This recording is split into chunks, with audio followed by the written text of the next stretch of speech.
Why, hello there. It's me, Jeremy, your favorite bald dude telling you about Standard and Strange, a store and a brand with simple rules. Sell clothes they themselves would wear, manufacture it ethically, and build it to last. From boots made in Oregon to loop wheel garments made in Japan, find all the best clothes for your wardrobe at Standard and Strange. StandardandStrange.com.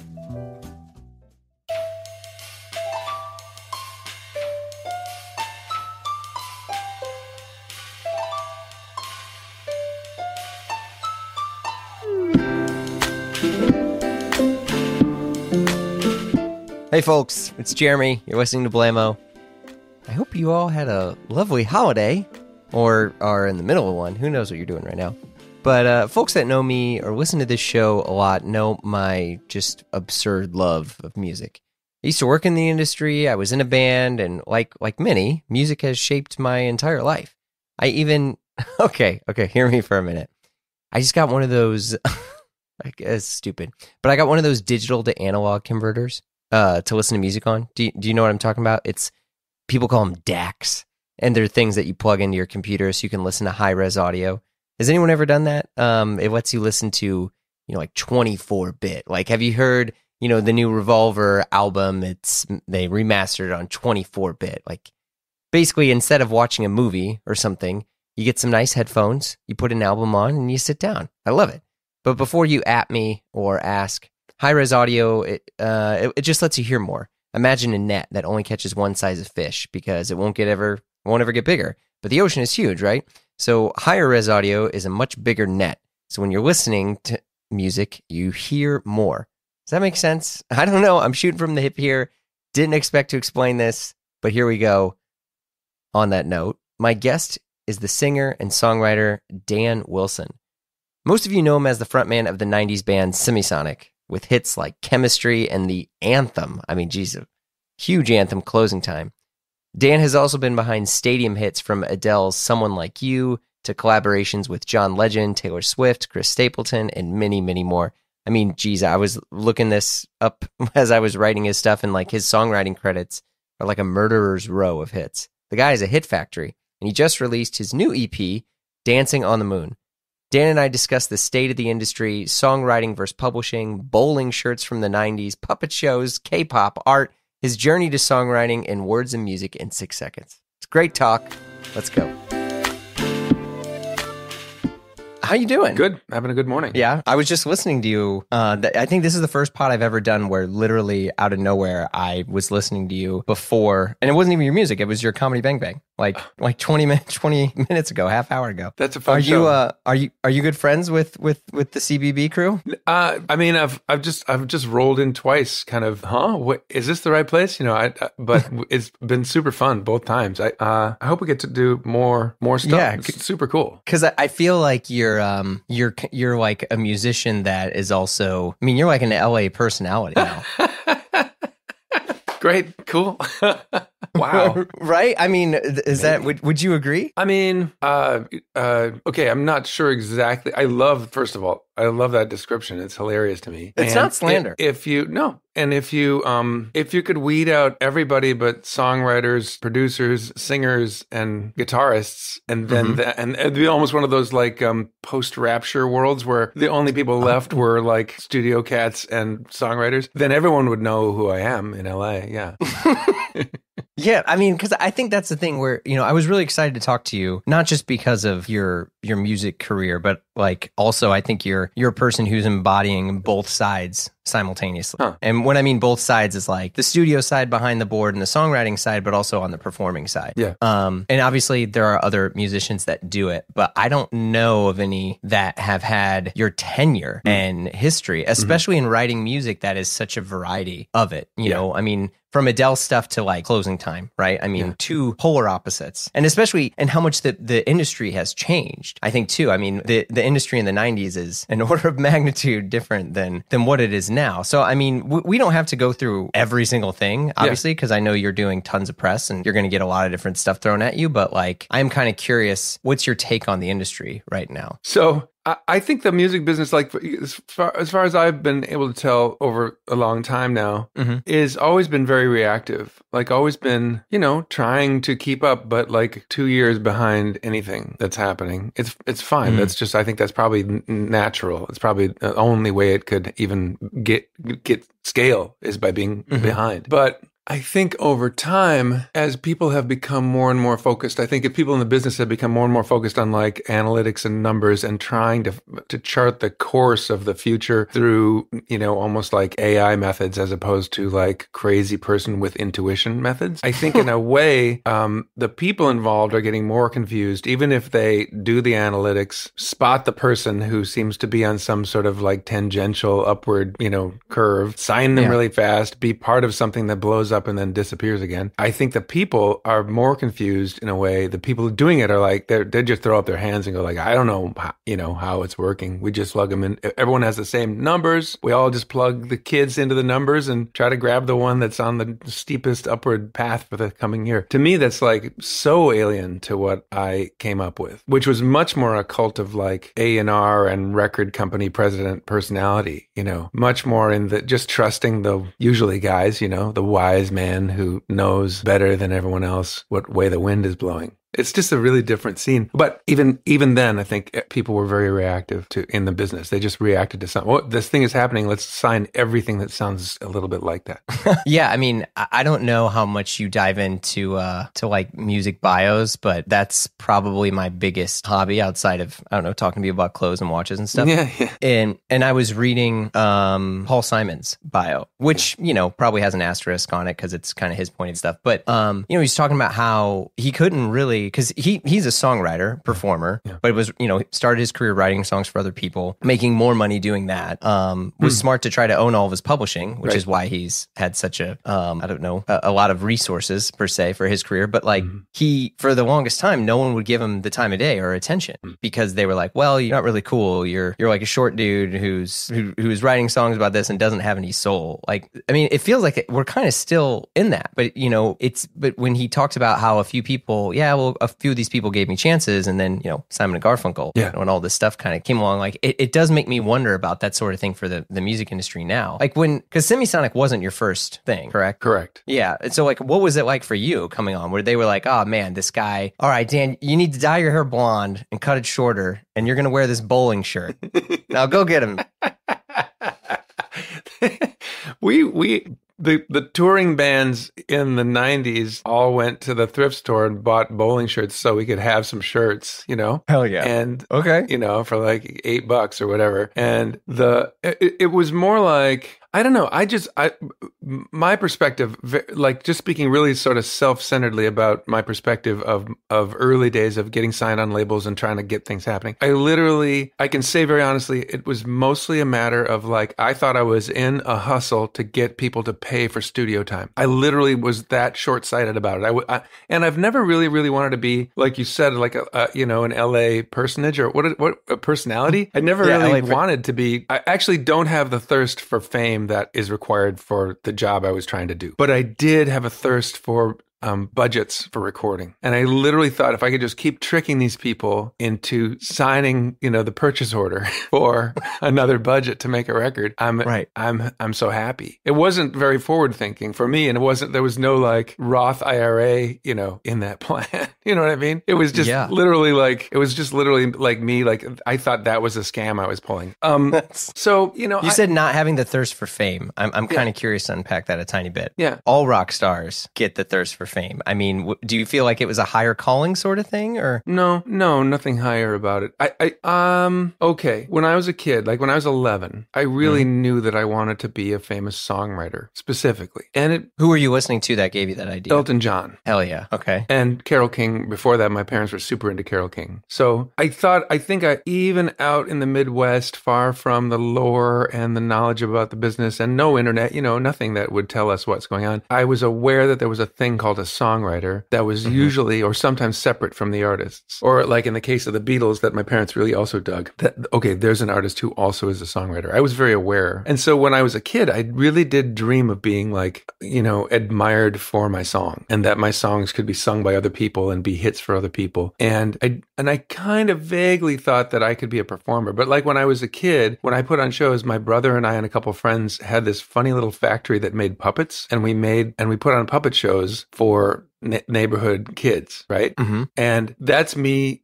Literally early days of basically being behind the scenes, I wasn't standing in front of a band made of puppets. I was operating the puppets, so even then I kind of didn't really have the thirst to be idolized as a person, but I did want to be admired as a songwriter. Right. And to you, those are two separate things, right? I think so. Two things. Get into bands, look around, try to find someone to sing your songs and just go, well, I've always sung. I can do these pretty well. I'll just take on the job and be the singer of this new band. I'll just be the singer. It'll work out fine. But never having a sense that I had a voice for the ages or was, that kind of star. Secondly, I only have one thing I want to do. If you really are thirsty for fame and someone goes, you know what, Dan, this music thing is great, but I want to put you in the movies. If you're thirsty for fame, you're like, yeah, fuck music. I'm in, let's do a movie, right? And then they're like, absolutely. This movie run has gone great. You did great with the movies. We're thinking a clothing and fragrance line and you're going to be a mogul. And, that the person's like, yeah, fuck the movies. I'm going to be a mogul. That's a kind of desire for fame and influence and being a personage that is incompatible with someone going, what I really want to do forever and a day is play the guitar and sing a song. Right. That means your thirst is more like the jam. Yeah. That's me. I think, but also, the songs that you wrote, this isn't John Cale's, understanding of Brahms, or something falling down the stair and you're calling it art. They're fair enough. They're good songs. Right. They're in a way, and I say this with all due respect, they're like textbook, Harvard business, or Harvard study of pop music. Yeah. A, B, tag, hook. Yeah. And they're perfect. Repetition. All of these things that become earworms. Right. And I don't know why you haven't done a master class in songwriting yet. I'm actually still wondering where that is, but we can digest that a day. Yeah. But it's just this stuff that you wrote. These were just very commercial friendly, beautiful songs. Yeah, it's true. Well, I'm not saying, I'm trying to be careful to be honest here.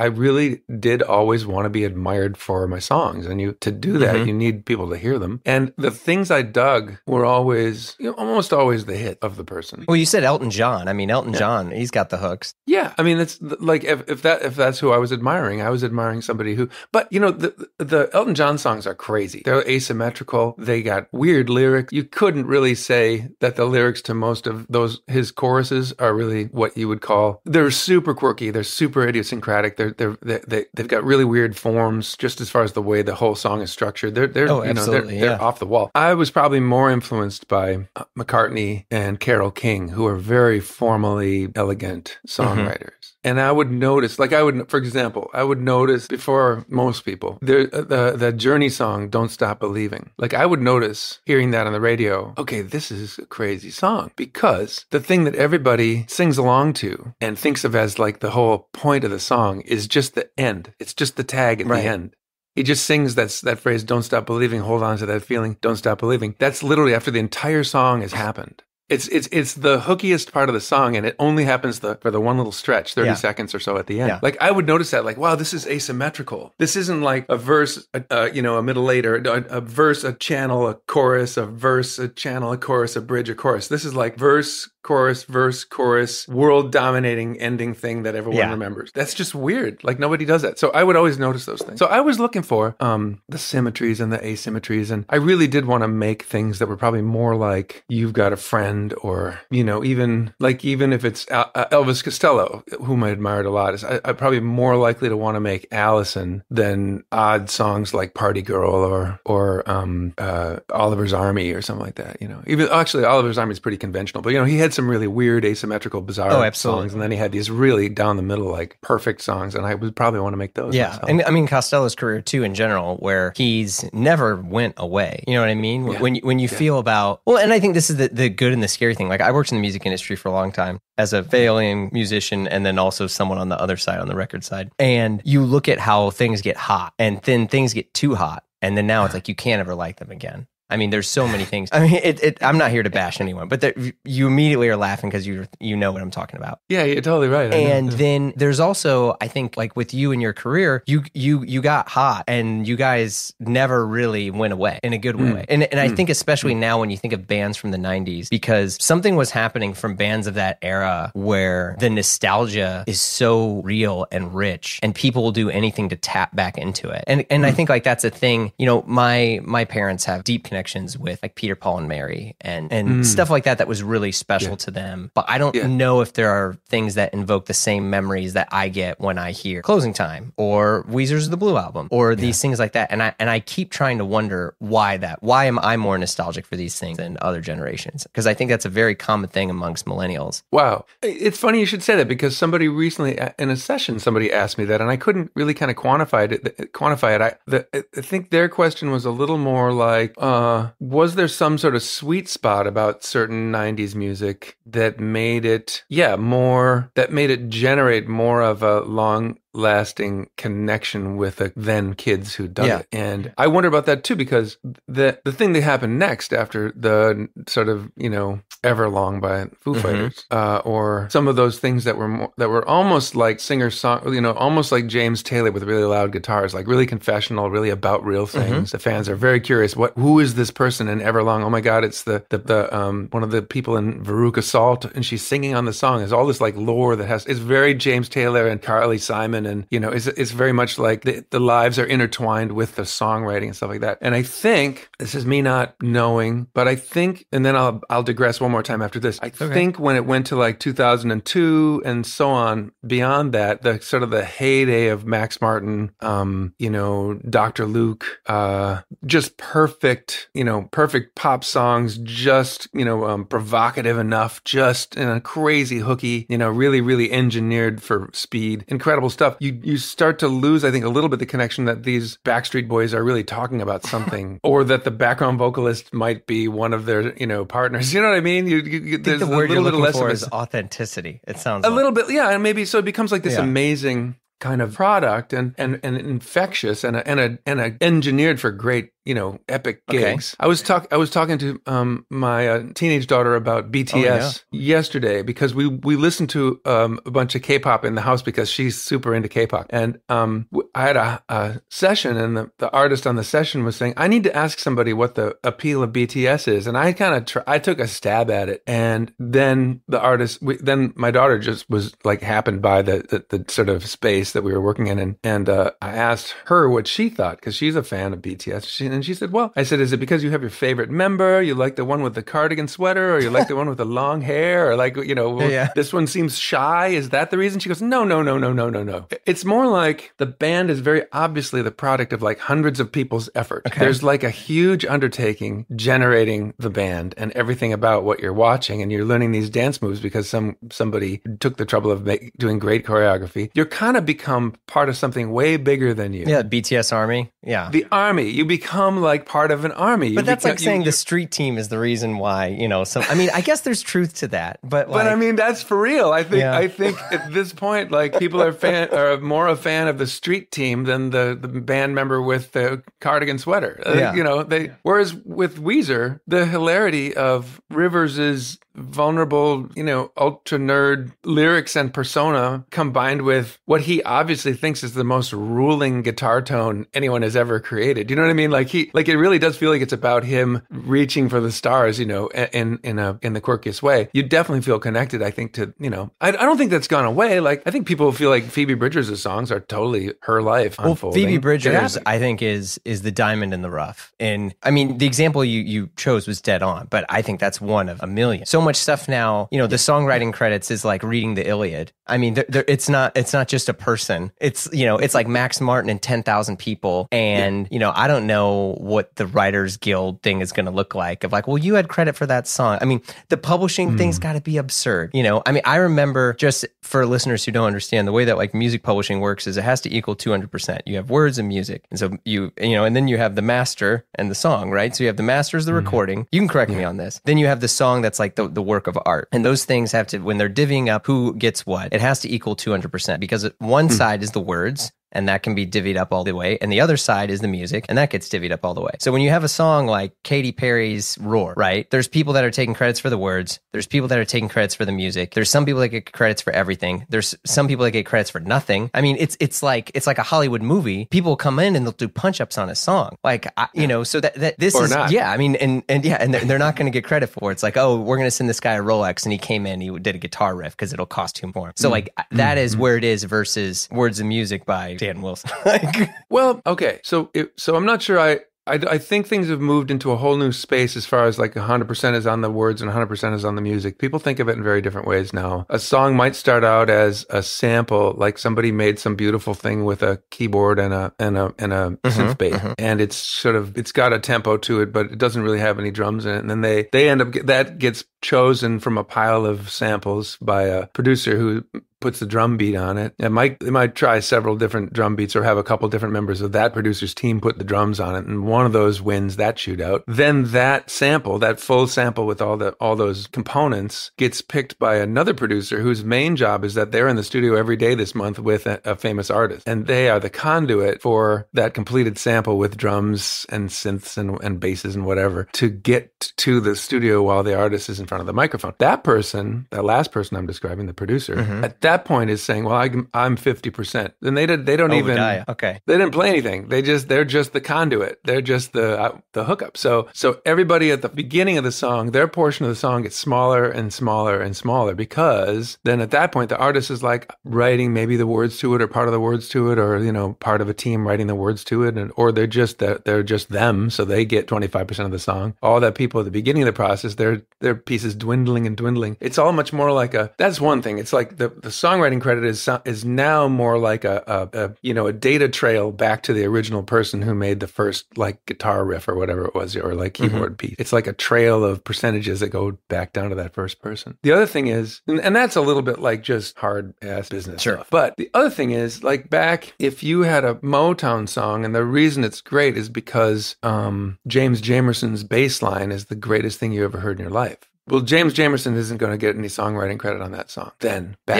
It might be that the whole thing hinges on this incredible bass line. But the way that the agreed approach was that session player, even if they made or broke the song, doesn't get songwriting credit. Now, though, those people do get some songwriting credit. Okay. In a way, it's more fair. And so part of the thing that people complain about, like if you say, well, like there's 40 people on this, list of authors, well, part of that is like the graft of the business, and the person who, add a word, take a third. It's big, it's like somebody added a word and they took a third, and it's, usually the person who hands it to the artist doesn't even need to add a word. They just take a third. That's maybe the graft of it. But there is an element that's actually more fair, because the people who are just like, whose vibes are creating greatness, are actually getting to be part of that list of writers. So it looks long and everyone's all bummed about it, but in some ways it reflects that more people are contributing as they used to. Now that's a great point. I wholeheartedly agree in terms of contribution stuff and ensuring credit. I mean, it makes you wonder, why is the net worth of everyone in the Wrecking Crew, or the ones that were still around, right? And the Wrecking Crew, they did most of the songs of everyone at that time, right? I mean, they all did well, but like, if you're writing hooks with Brian Wilson, and I think there's probably a pay disparage. So it's good. It sounds like that there's a little bit more of a correction there. Do you think that, because to jump back to the question we were talking about like authenticity and stuff of that era, do you think that there's a part of that maybe gets lost when it becomes art by committee? Oh yeah, I totally do.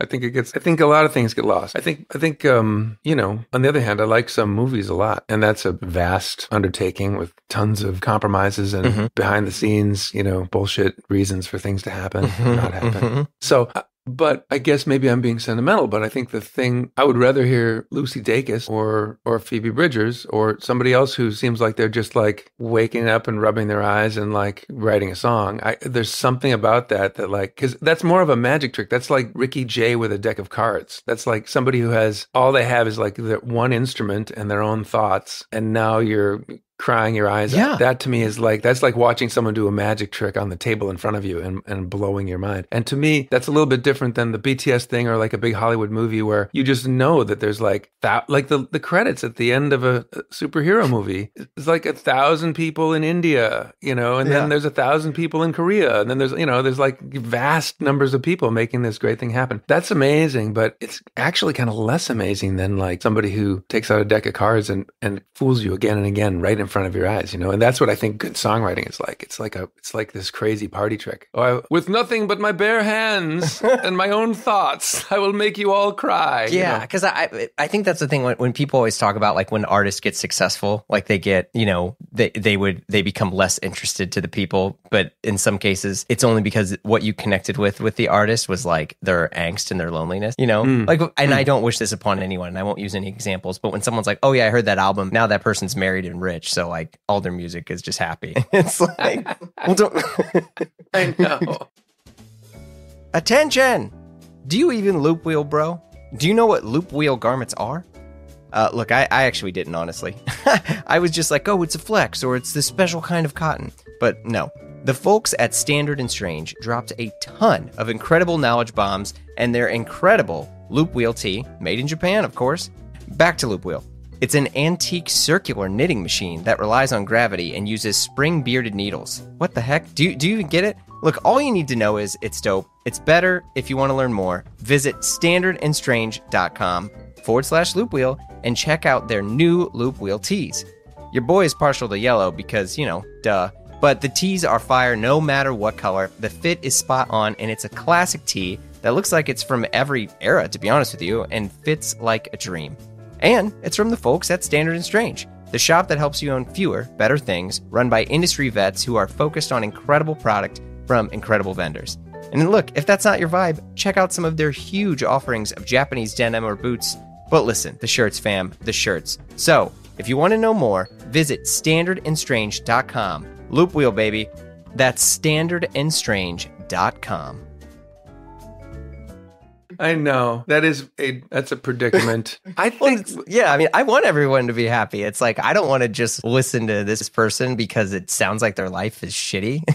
Yeah. I don't know. I've often wondered about that because there are some great happy songs. It's almost like that's almost like the holy grail of good songwriting. Like how to make, you know, like how to make Happy by Pharrell Williams, how to make Walking on Sunshine by Katrina and the Waves, how to make, you know, certain things are just Chemistry? like full of joy. Chemistry is full of joy. Yeah. That song is like, I re-listened to that the other day and I was like, oh my God, it's flawed. I was literally I felt a happiness when I was writing the song, and I felt like the piano part just demanded it to be very joyful. It was, you know, it was unwelcome culturally compared to other songs because that was the time of Limp Bizkit and lots of misogynistic, you know. If only you would have written a song called Nookie, Dan, you'd be in such a better place. We can't really feel sorry for me that I didn't write Nookie. I this morning I was listening. This is pretty dorky, but this morning I was listening to "Complicated" by Avril Lavigne because I overheard it and I realized that the vocal harmonies in that thing are like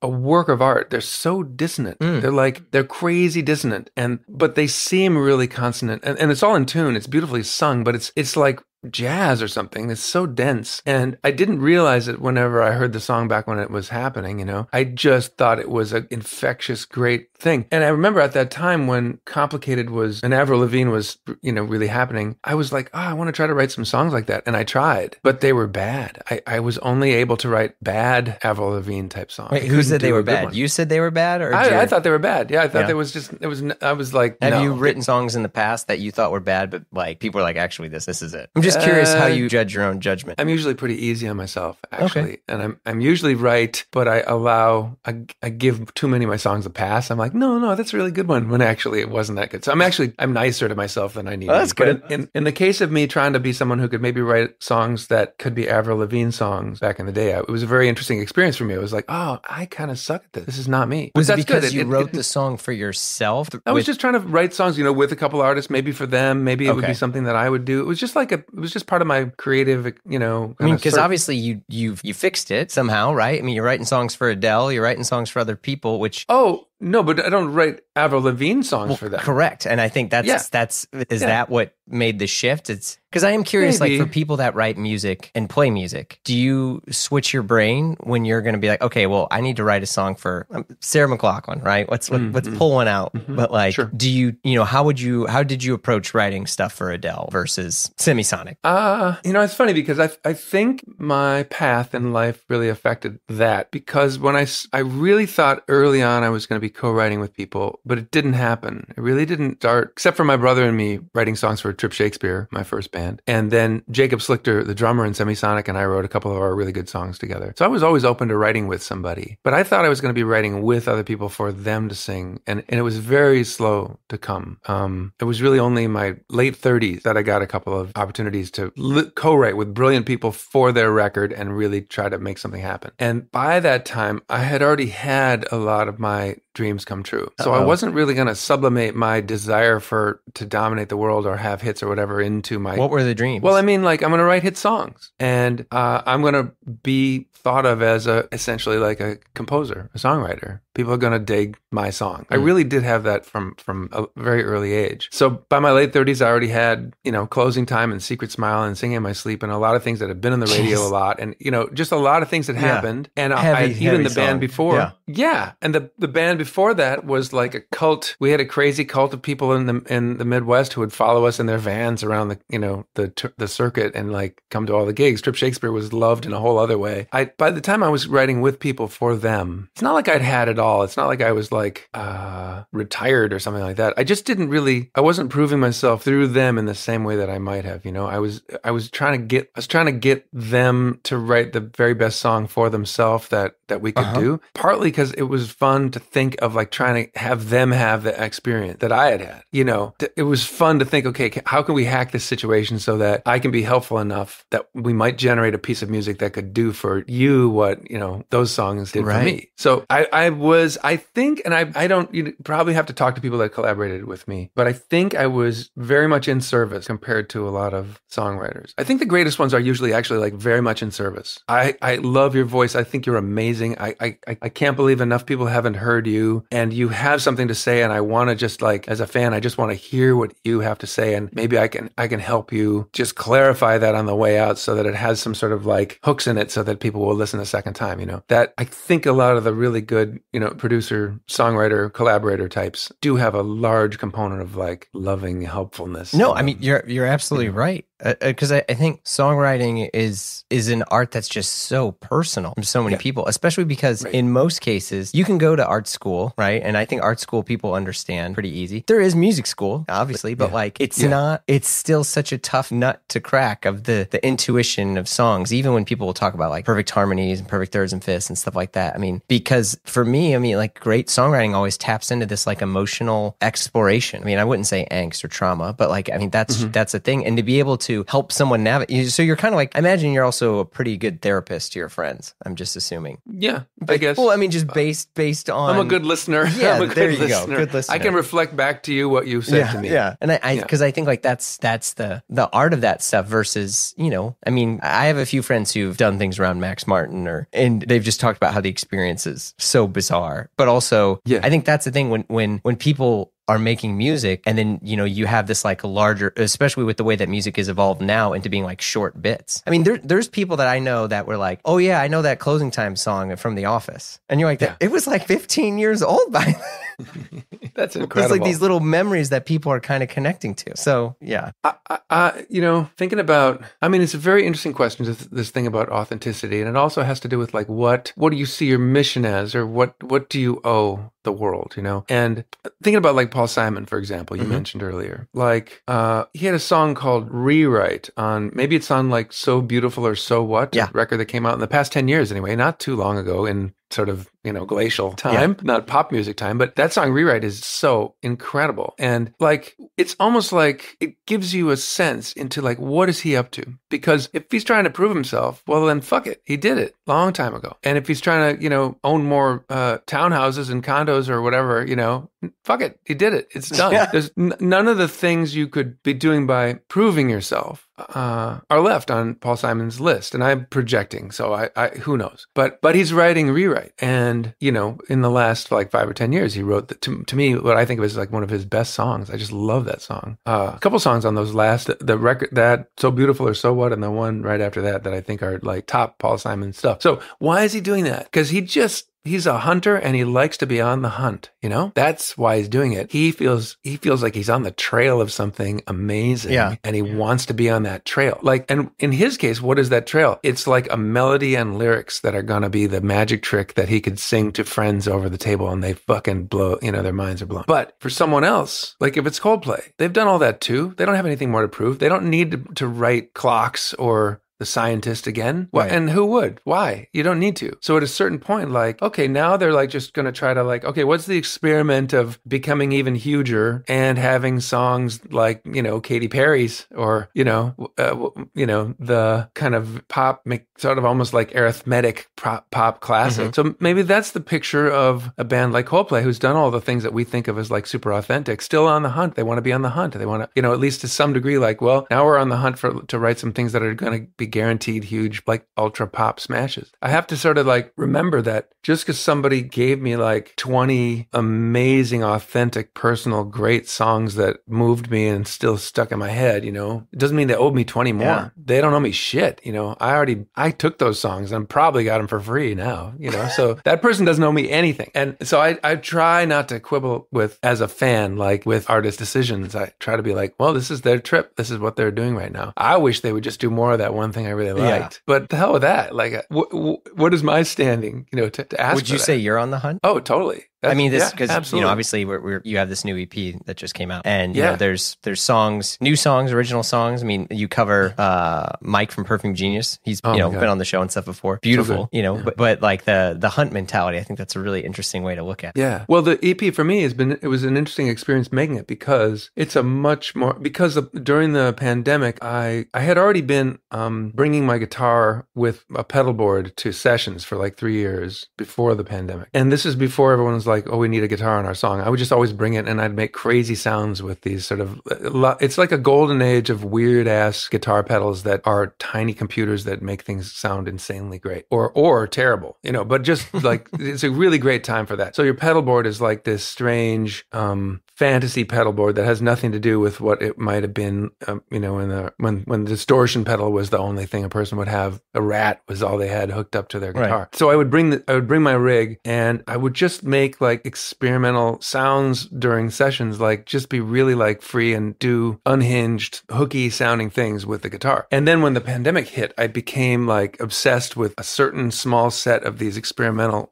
tools. And then I started putting my voice through those things too. And I started to just like treat all the whole recording thing a lot more like a crazy mad scientist experiment and a lot less like like the way that I would have done with Rick Rubin when we were making Free Life together. Like that was very much like a documentarian. It's people in a room. There's a sense of presence in the drum set that makes you feel like you're in a kind of a nice, loud, big studio. You know, there's all that. There's the closeness of the vocal. Like everything's kind of just barely distorting, but only because that makes it sound more real. Mm-hmm. So with this new EP, it was much more like I let go of those documentarian vibes and just tried to be on the hunt for the coolest like audio that I could make at that time. Whatever. Did you do like, because I know that some people, I've made the argument, probably incorrectly, that some of the best music ever was done in the 70s because the access and the amount of technology was just enough and limited at the same time. Like Dark Side of the Moon was made on 16 tracks, which is kind of crazy. Did you do any sort of experiments? Because I know you have your the kind of oblique strategies card deck that you yes. Were you kind of like doing any sort of other restraints or things like that kind of would maybe force you to make different decisions or when you were trying to make this? Yeah.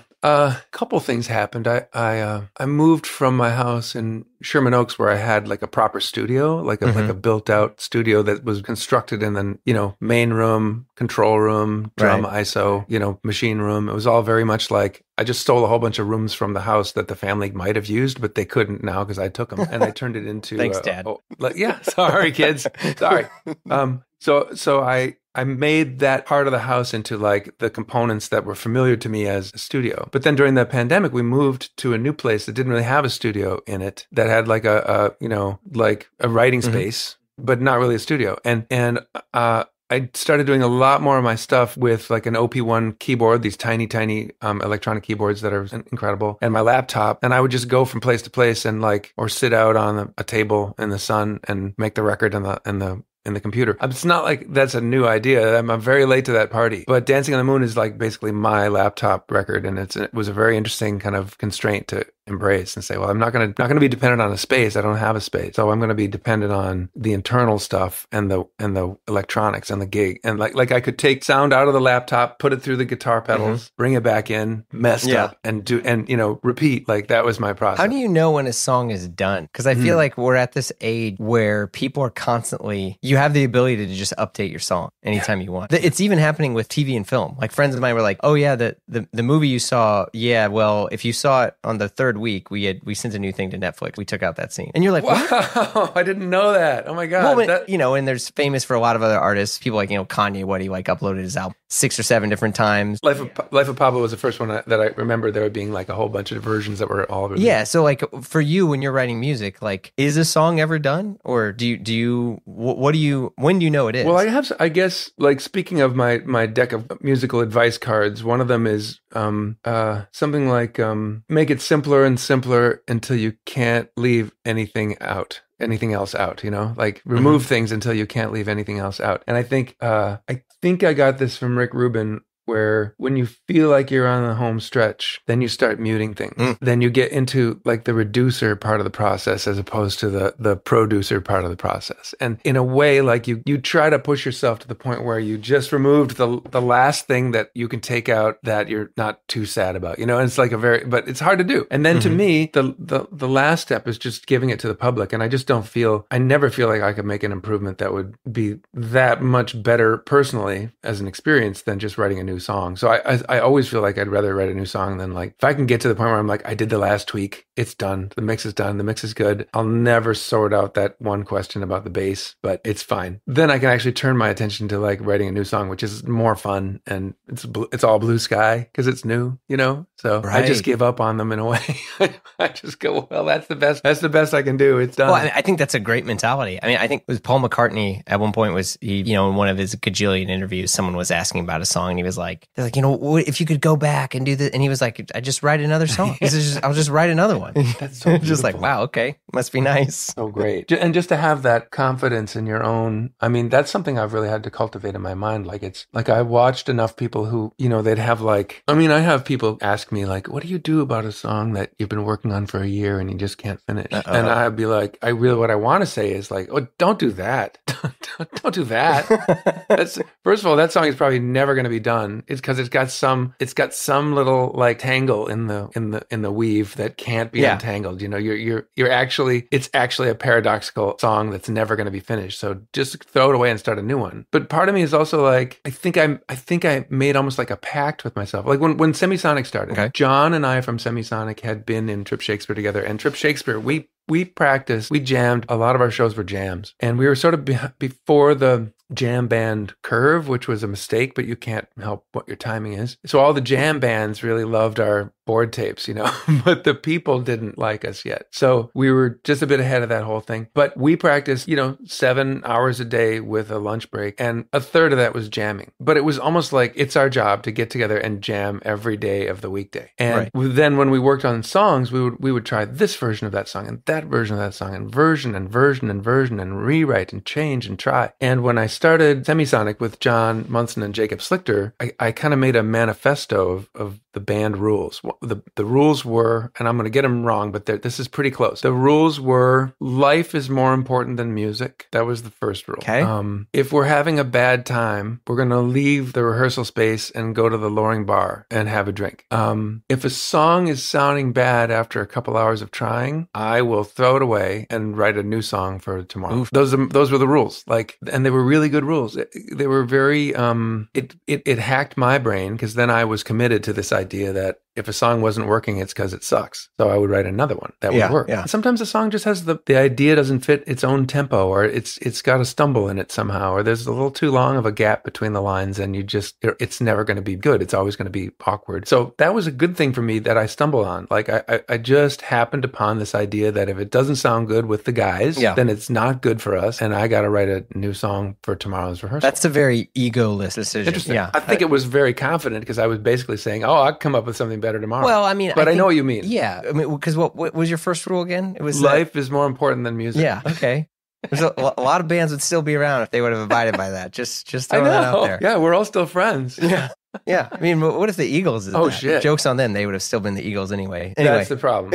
I have an Eagles thing that relates to Paul Simon. Okay, Just please. a little digression because we talked about Paul Simon. No, hey, dive in. And this is part of my sort of kind of undying admiration. I love the Eagles. I think they're amazing. And I love the way that they're like the angelic choir of Goodness on Short People by Randy Newman, which is such an evil song. And so the fact that they were cast as like the beautiful angel choir was like so dark. I love that. But I read in this book about Paul Simon, I think it was about Paul Simon, Carole King, James Taylor, and one other set of artists, and it traced their path in 1971, maybe. Okay, but one Laurel of the Canyon kind of like the music business is blowing up, and Bridge Over Troubled Waters changes the Paul Simon, like the Simon and Garfunkel like identity. But the thing I liked best about it was there's one anecdote in the book that describes how the two leaders of the Eagles, Glenn Frey and Don Henley, arranged for a meeting with Paul Simon because Paul Simon had chatted with them at some point randomly and told them, well, if they ever want to ask questions about how the music business works, and you're in New York, just let me know. And so Henley and Frey from the Eagles took him up on the offer, and they had lunch, and they just picked his brain for the whole lunch about like how royalties work and what labels are doing and how the label might rip you off and like what's the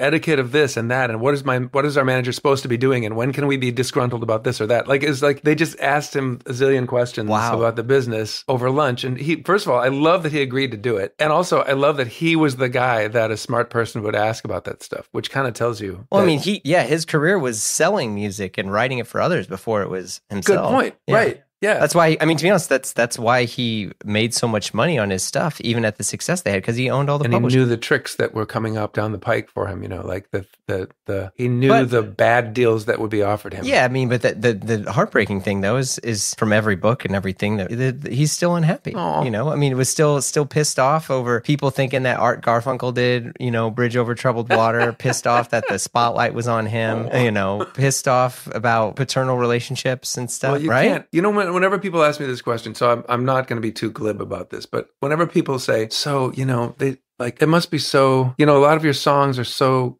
sort of so cathartic and so soothing. And, it must be like amazing therapy and sort of catharsis for you to write a song.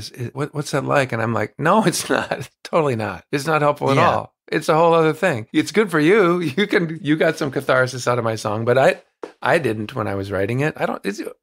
To me, it's not like, writing a good song is like therapy. I do not understand that at all. Therapy is like therapy. Therapy is really good. But writing a song is not therapy. And so like if someone's miserable and they write 100 amazing timeless hit songs, you can't just go, well, that must have been so therapeutic for you. You must be happy now. I don't think so. No, hell no. I mean, I think, that's the tough part too. I mean, people make jokes about artists too when their music does change, where it's like, well, you only viewed me because you thought I was really shitty and like life was bad. Right. And now you got help and you don't want to, be my buddy anymore. Like because I think that's a whole other can of worms. But I think like there's a lot of projection that listeners put on on musicians now, and just that like, hey, solve all my problems. Well, I mean, but I get that, and I think actually listening to music can be cathartic, and even hearing a song which is about a subject that you thought you were the only person in the world suffering from, is very, very, it's very communal. You feel like, oh wow, I'm not alone in this. Like someone wrote a song about it's seemingly about my exact problem right now. That to me is like one of the really wonderful things about music. But that's not the effect that the music has on the person who's making the music. It's a whole other thing. And making music might be communal because you're doing it with a group of brilliant friends or colleagues, Making music might be therapeutic because you get to have laughs with them and during a break in the session tell them why you're so bummed out. It can be therapeutic and it can be communal, but the music that you're making is irrelevant to your emotional need. That's my opinion. No, this is your show, so it's a great opinion.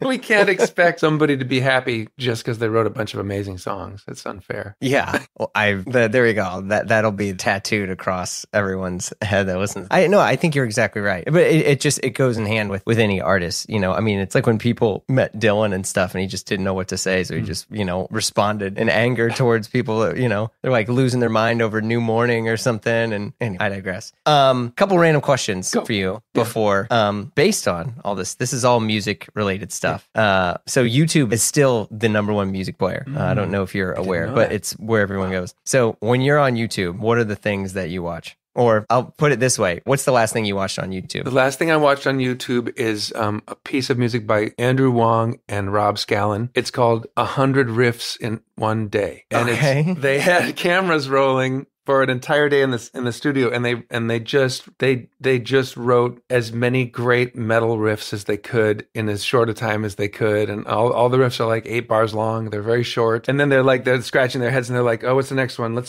Let's see, let's do one called Bike Pile. Okay. And then they'd make a super scary sounding metal riff, and they do it 100 times. That's the latest YouTube thing I watched. Oh, dang. What is a album that you think is severely underrated? Oh, maybe Be Here Now by Ray LaMontagne. Whoa. I was figuring you'd pick something from 70s or 80s or something. No, it's the first thing that comes to my mind. I think it's just unbelievable. Well, why Ray LaMontagne? Well, just this record is like it's so emotionally raw and very beautiful and it's like it's a little like Astro Weeks, right? Like it sounds like Van Morrison, kind of updated Van Morrison. Very just a great record. Anyway, that's my answer. What is an album that you think is overrated? Oh, wow. The White Album by the Beatles?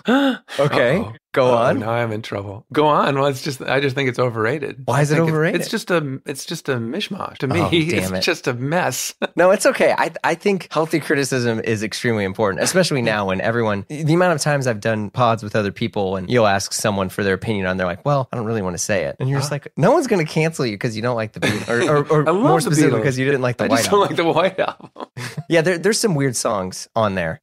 Yeah, like my daughter, it's the album my daughter likes because I realized, all these songs are kid things like Bungalow Bill and Obladi, and there's some things on that record. So I'm not here to stand or fall on my opinion about the White Album, and there's some things on that record that are just amazing. I mean, it's a Beatles album. Good Night is incredible, and a bunch of those songs are really, really great. But I'm not so into the Yellow Submarine side of the band, and so there's a bunch of and on the other hand, Martha, My Dear is one of my favorite songs ever. I do like the playful side of the Beatles, but I don't need McCartney to be scary. I don't need that. So Helter Skelter doesn't scare me. Helter Skelter doesn't scare me. It's just him being heavy, and when it's sort of almost inappropriate for him to be heavy. He's so amazing. Why does he need to show us that he can be heavy? That makes no sense. Yeah. What is your take on like now that bands need like TikTok strategies or bands that are like blowing up over TikTok? Yeah. I mean, TikTok is funny because it's like we talked at the beginning of this conversation, we were talking about reactiveness, like the business being reactive. Like, and everybody was over here, and then TikTok was over there on the other side of the pool, and then everyone swam instantly over to the other side of the pool where TikTok was. It's like that. I think personally, I haven't maybe gotten onto TikTok for long enough for it to know my inner soul and know exactly what to show me. So most of what I see on TikTok is like, oh, this garbage. Like, I don't want to see this. This is just, I don't find it fun personally, but I might be generationally or temperamentally unsuited to it. Well, you were on Vine super early. Right? I liked Vine. Vine was a great way for me to try to say helpful, useful things to musicians in the shortest possible time. That made perfect sense to me. I was like, well, there's your TikTok. Yeah, TikTok is like that, but I don't know if that's who we ought to be consuming our great songs from, is whoever randomly went viral on TikTok. I'm not sure if that's really the test for whether that is where like I don't mind people telling me stuff to listen to, but I do want it to be in a different environment. It's like I just learned how to patch drywall, and now you're trying to tell me like to listen to this song, or it's like, hey, here's 3 easy hacks to write the best version of chorus in here. It's like and you're like, what? Huh? Well, I don't know. We're not too far from like some sort of like breakthrough in artificial intelligence generating pretty damn good songs. And I do think like when I would go on tour, in my early days of going on tour, I used to see these bands and like, I'd be like, okay, that all sucked except they had one amazing song, and that amazing song was so good. And it would happen over and over and over again. Like there's something about like you get Who the are you people touring together. with? What? I'm not. I'm actually like, I'm more sort of dissing the opener than the co-headliner. I'm basically saying like, or I'd go to gigs and I'd watch like somebody play and it'd be like, this is bad. Oh my God, they have this one amazing song. That was amazing. But the rest of the experience of seeing them was bad. Okay. But they did somehow strike gold. Some amazing moment happened in their rehearsal space one day and they just nailed it. And a lot of these bands would have like that one great song, And then Jacob from Semisonic and I used to have this sort of like fantasy that someday we would just like collect up all those great songs and make like the giant, compilation tape from all of these bands, one good song amidst the rest of their terrible song. But we'd have an amazing compilation tape of like, just only great, the moments of inspiration from each artist that we had seen in our many, many years of like touring. And that's what TikTok is. Oh shit. Yeah, I guess you're right. Yeah. So don't go see them. Don't go see them and expect to see more than 15 minutes of something good happening. But that 15 minutes might be amazing. It'll be great. Yeah, it's like that and a bunch of like laundry hacks. Woo. I mean, it's just things that don't go together. I love although I do love it. Did you learn how to do drywall from TikTok? Because I love No, it's there's stuff that I've seen that I'm like, oh, that's great. But like, I'm not the kind of person that's going to like, hold a little 6-inch phone up while I'm like, spackling something or things like that. I think the stuff there is sound. It makes sense. And there's a ton of, a friend of mine is a reporter and she's like, the amount of like fake stuff on there is overwhelming. Oh my God. But like for younger kids, TikTok is their search engine. And for me, YouTube is my search engine for how to, so I think like that's the thing where it's like, okay, more and more people are going to do that. It does make me wonder, even in songwriting, stuff like that. Well, fine. You just need 30 seconds of greatness. It's not even one song on an LP of greatness or just one part LP of a song. of greatness. Once they flesh it out and make it into a whole song, it might not be maybe even that good. It's probably better as a... It's just a hook. It's just the very end of the Avril Lavigne thing. It was just that one moment. Yeah. The last little bit of Don't Stop Believing. Oh yeah, Don't Stop Believing. Yeah. He should have just done that. Just skip the rest. I could do that with Journey. That would... Dan, it has been a joy and a pleasure to chat with you. I hope you enjoyed this somewhat. So fun. I really did like it. It was amazing. Cool. Well, it was great to meet you, but I'll talk to you soon. You've been listening to Blamo. Our show is produced by Blamo Media. We're edited by Amar Lal, and our theme music, as always, by the mysterious Breakmaster Cylinder. If you like what you heard, you know the drill. Share the pod with a friend. Leave a review on Apple Podcasts. Do all the deals. Follow us on Instagram for all the hot content. And if you want to talk to us, you can send us an email at info@blamopod.com, and we'll get back to you. If you want to hang out with us and join the Blam fam, visit patreon.com/Blamo, where we have tons and tons of exclusive episodes in our amazing Slack community. All right, everybody, that's it from me. See you soon.